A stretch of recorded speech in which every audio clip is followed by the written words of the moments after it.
Friends, మీరు ఇది notice చేశారా?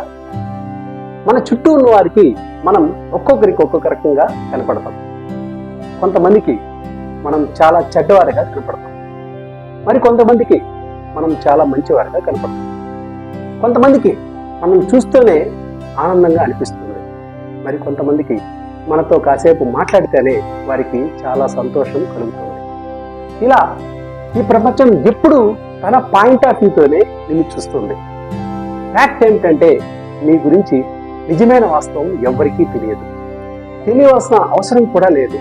నీ గురించి నీకు తెలిస్తే అది చాలు. ఇది నీ జీవితంలో ఒక అద్భుతమైన నిజం. ఇతరులకు నచ్చే ప్రయత్నంలో నీ యొక్క అసలు స్వరూపాన్ని కోల్పోవద్దు. నీ యొక్క విలువను నీ యొక్క ఆత్మవిశ్వాసం ద్వారా నిర్ధారించు, ఇతరుల అభిప్రాయాలతో కాదు.